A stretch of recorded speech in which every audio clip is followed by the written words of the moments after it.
How's it going, guys? My name is Zach with the Movie Castle, and today we're going to be talking about Blade Runner Black Lotus, the animated series from Adult Swim and Crunchyroll. This is Season 1, Episode 6, and this one is entitled The Persistence of Memory. Now, if that title sounds a little familiar to you, The Persistence of Memory is the name of the Salvador Dali painting with the melting clocks.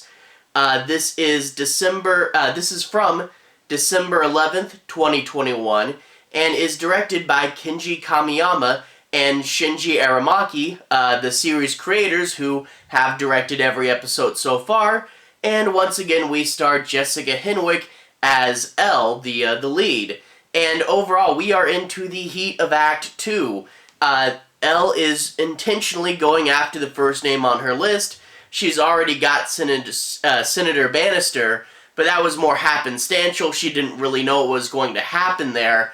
But here, she knows who she is, she knows what she's trying to do, and she's going after the first name on her list, which is the police sergeant's wife, and she's going to go take her out and also try to get more information. She not only wants to get all the guests of the doll hunt, she has to figure out who set up the doll hunt, and she needs more names and more information. So she's going to go out, she's going to fight, and overall this episode is really cool with a really fun action sequence at the end.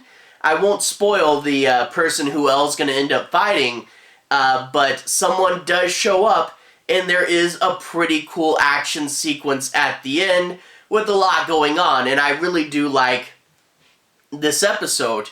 Overall, I mean, yeah, the show is still 3D animation as opposed to 2D, and it's still nowhere near as good as the movies.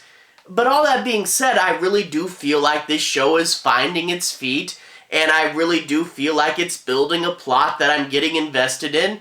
And yeah, you know, it's not the best thing ever, but it really is becoming a fun little show, and I really do like it so far. You know, it's really grown on me, and I really am curious where the rest of this thing's going.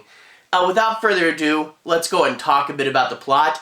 I'm not going to be doing any major spoilers, so I'm not going to cover the end of the show, but I do want to say my piece on a few of the plot points, and make sure you guys have a basic understanding as to what this episode's about. So yeah, I won't cover the end, but I'll cover like the first 2/3.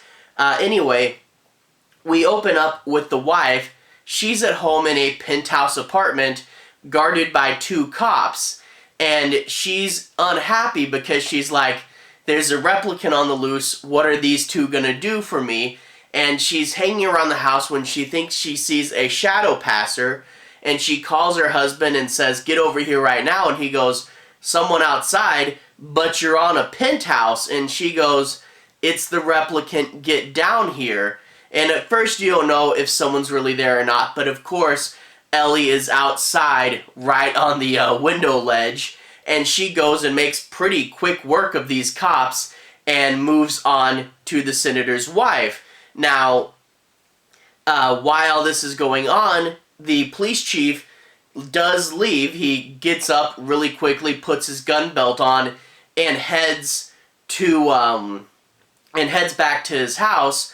Now, Officer Davis sees him get up really quick and put his gun belt on, so she knows something's up, and she follows him and gets in on the action there. So the police chief and Davis are heading to the apartment.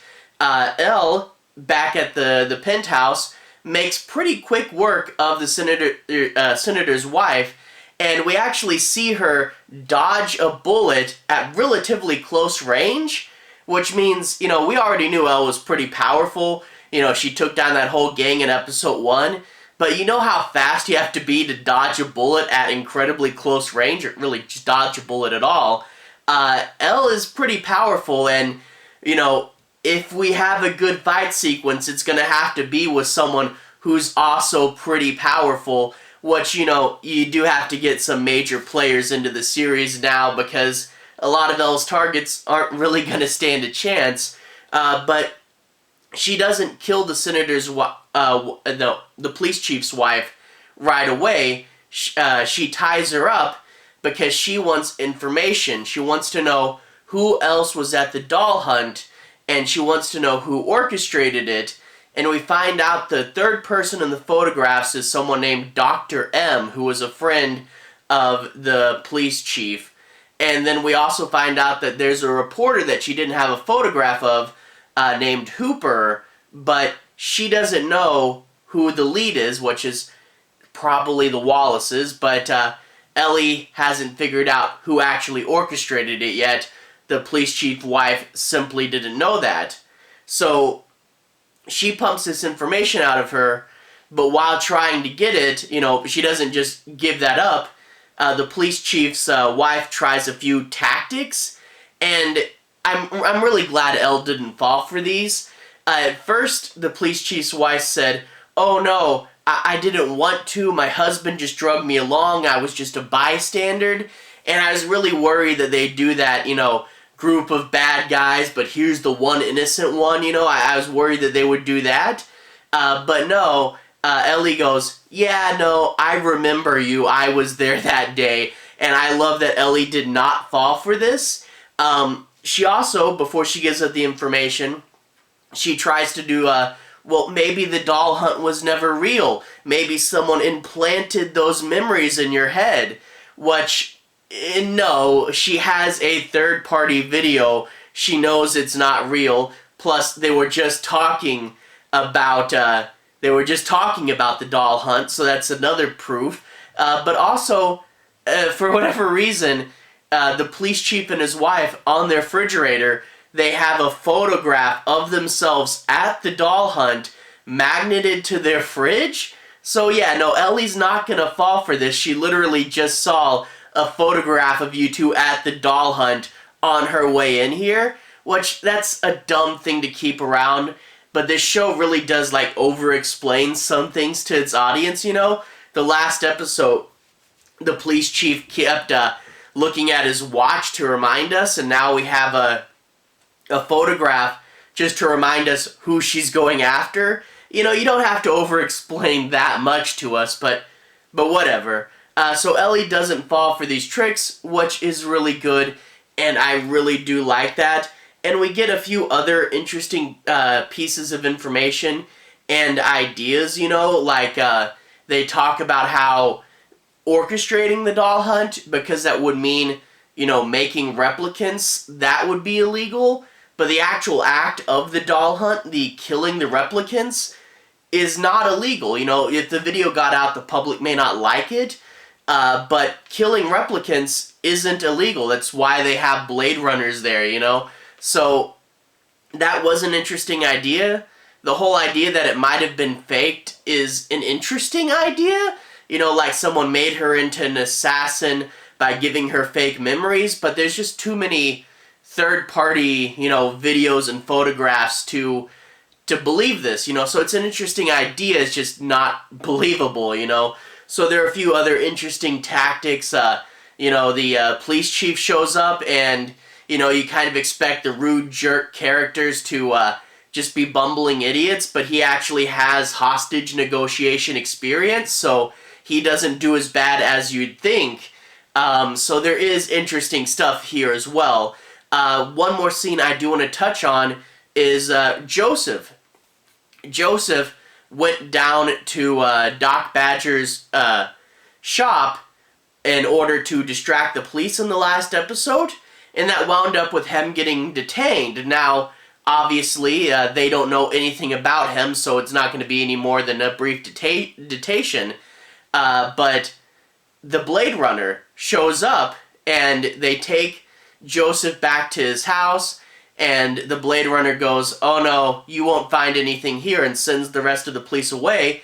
And he looks at Joseph and says, "Hey, it's been a long time. We went through a lot of hell together, and you don't look like you're doing the best." So the two know each other. Joseph calls the new Blade Runner Marlowe, so we finally get a name for him, and the two seem to have some sort of history. Now, it could be anything, but the most likely answer here, it's something that I had thought in the back of my head, but never really said in these reviews. Joseph is probably a former Blade Runner. It's not been confirmed yet, but he's probably a former Blade Runner who something happened. Maybe he found the error of his ways, but he's not in that life anymore, but probably used to be, and that's probably how he knew Marlowe and why Marlowe was so quick to get him off, because they were old buddies. Now, obviously, we've seen the way he treats Elle with a lot of compassion and wanting to help, but what will happen when Elle finds out? You know, this probably will happen at the end of Act 2 or the beginning of Act 3. You know, how will Elle take this? He's obviously changed, but he did have a past of hunting down replicants, and that's what she is, so she might not accept this. So we're definitely setting this up for later. So it'll be interesting to see what happens there. Overall, I really do like this episode. The show definitely is finding its feet and moving in the right direction. And yeah, at first I thought this show was, you know, it was okay, cartoon, Blade Runner, whatever. But now we are getting in the heat of it, and I really do want to find out what happens next. So it is, you know, pulling me in, which is, you know, what a good show should do. And yeah, you know, there are certain ways it could have been better, but, you know, for what it is, I really do like it.